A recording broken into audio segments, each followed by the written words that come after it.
Welcome back. So a lot of you guys know that I'm using a sprite. By the way, there's a link in the description below, which is like a referral link that gets me some points on Humble if you do want to buy the program. But I know a lot of you, don't want to buy the program. It's like 15 bucks, but I know some of you would rather not spend the money if you don't have to, right? So I want to show you another software. If you search Pixilart, it takes you to pixelart.com, right? And pixelart.com is actually a pretty good pixel site. It's like a social network for pixel art. They also have comics, and it's pretty legit. So once you create an account and log in, basically this is like the homepage that it takes you to. And if you guys want to follow me, my name is the pixelpete. Someone already took pixelpete, so I am the pixelpete. I should probably add some more artwork on here and stuff like that. Cool thing is, if you go to tutorials down here, check it out. I uploaded one of my tutorials on here. I should probably upload more though. Anyway, the purpose of this video is because right up here there's a start drawing button. When you click this, it takes you to a drawing program. Now I'm just going to skip all these settings. There's also a mobile app for this, but I want to show you some of the cool stuff about this Pixlr program because it's free. Okay, so obviously first we're going to start with customization. So go to settings, and over here they have different icon looks. I actually like the current one that I have, which is what, Slinky 16. But basically check it out. Over here on the left you can see the icon art changing. I know this is like super important, so that's why I wanted to show it to you. I'm gonna stick with Slinky. I like it. It's nice and chunky. I'm one of the developers working on Dwarf. It's a tower defense dungeon crawler RPG. You can wishlist it on Steam now, and we're doing a Kickstarter pretty darn soon. Okay, so after you pick your icons, probably something you want to do is go to File, New. And here you can choose your width and height for your canvas. Alright, so the next thing you might want to do is up here, there's a full screen button. In the top right corner, you have a little preview window. Underneath that, you have layers. Down here, you have all the options. If there's an image that you like on the internet, unfortunately, I don't think you can just copy paste into the program. So what you'll have to do is you'll have to save the image and then open it in the program. You just go to File and then Open Image. So if you open up a sprite, it's going to be pretty big like this. And if it's really big like this and you want to zoom out, you can go to this bottom left crop tool, and here just increase the size. So I'm just going to increase this to 32 by 32 and then resize the drawing. And now you can see I have more space to work with. And now if I pick the selection tool and I go ahead and pick that, I can move that wherever I want. A cool thing you can do is with the selection tool, you can select your sprite, and then this is how you can quickly resize it. So a neat little trick is if you press spacebar, it shows you what your image would look like if you exported it. So you can see it got rid of the transparency here. And you can just click X in the top right corner, or you can just press spacebar again. If you want to get rid of artwork really quickly, instead of trying to erase it row by row, what you can do is you can grab the selection tool, select the whole thing, and then press the delete key. At the top, there's an undo option if you accidentally delete the wrong thing.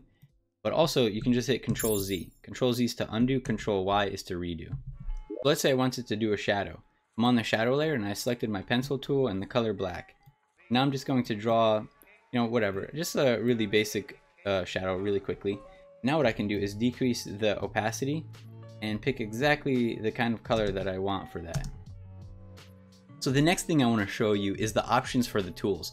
Go ahead and select the pencil tool. And if you draw a line, let me go to the art layer. If you draw a line and you see that there's doubles there, what you can do is on the right here, click on Tool, and then you probably don't have Pixel Perfect enabled.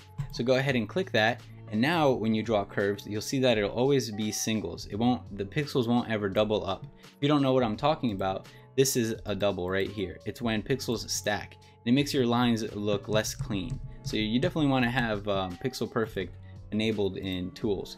And if I click any of these other tools, some of them have options, like for example this brush here. So yeah, just mess with those. To hide layers, you can click these little circles next to the layers. I'm just going to go ahead and hide those layers, add a new one, and down here, I don't know if you notice these two dots, but you can mirror what you draw.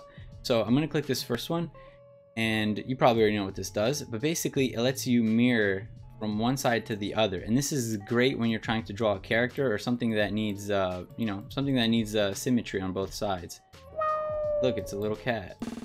Okay, so one of the coolest things about this program is that you can make GIFs. You can make animations. So down here, we have an animation timeline, and we can add a frame, but what we actually want to do in this case is copy the frame. And each frame also has a time, so you can change how long each frame lasts, so you don't have to duplicate it if you just want it to stay still for a bit. Anyway, let's copy our frame, and then I'm going to go to the selection tool. I'm going to move the ball down a little bit, and I'm going to copy this frame and move the ball down even more. Why did I start the ball so high? You know what I'm gonna do. I'm gonna make it bounce. By the way, 1000 milliseconds is 1 second. There we go, and we have an animation. So now what you would do is you would go to File, Download. When you go to download, there's 3 different options here. So if you wanted to put it on Twitter, you would just download the GIF, and then if and it even lets you choose a couple of different sizes. So obviously, if you're gonna upload it to Twitter, you're not gonna do 32 by 32. You'd want to make it something bigger. But if you were, let's say, doing a character animation for a video game, then you would choose to export the frames for it. So that way, in the engine, you can animate it. I think that's all I really need to show you guys. You can pretty much figure out the rest on your own. This is a free program that isn't quite as good as Sprite or some of the others out there.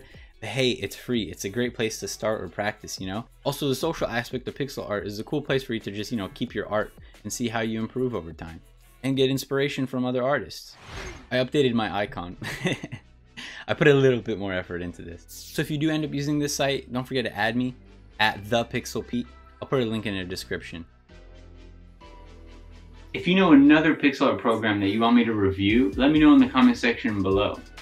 Thanks for watching. If you like pixel art, follow me on Twitter. Can you guess the games that I got up this week?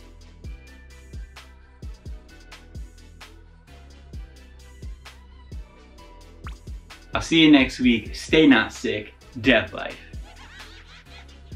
Subscribe. Please subscribe. Please subscribe.